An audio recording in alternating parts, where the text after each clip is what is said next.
Hi friends, நம்ம இப்போ பார்த்துட்ருக்கிறது வியட்நாமில் ஹாய்ஃபாங்கில் இருக்கக்கூடிய ராயல் ஐலாண்டுக்கு எப்படி போகிறோன்றதை பற்றி தான் பார்க்க போகிறோம். இப்போதைக்கு பை ஷிப்பில் தான் போக முடியும். No land transport, only water transport மட்டும்தான்.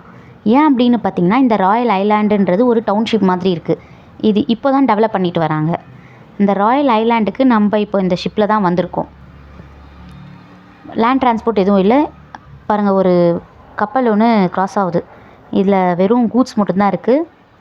செம்ம பெரிய கப்பல்.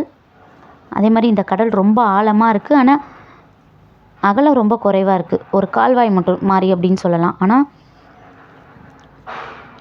இந்த குட்டி படகு பார்த்திங்களா, இந்த படகுல தான் இந்த ராயல் ஐலாண்டில் ஒர்க் பண்ணக்கூடிய ஒர்க்கர்ஸு, ஆஃபீஸர்ஸ்லாம் இந்த போட்டில் தான் போயிட்டு வருவாங்க.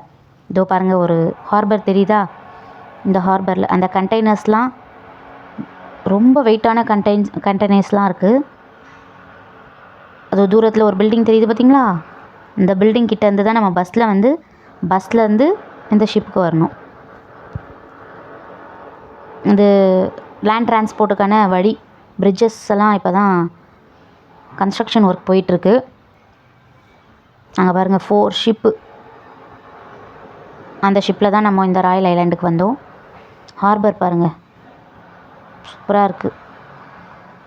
அங்கேருந்து ஒரு ஷிப்பு வருது, சூப்பராக இருக்குது. இது ஒரு நல்ல எக்ஸ்பீரியன்ஸ், நைஸ் எக்ஸ்பீரியன்ஸ். தேங்க்யூ.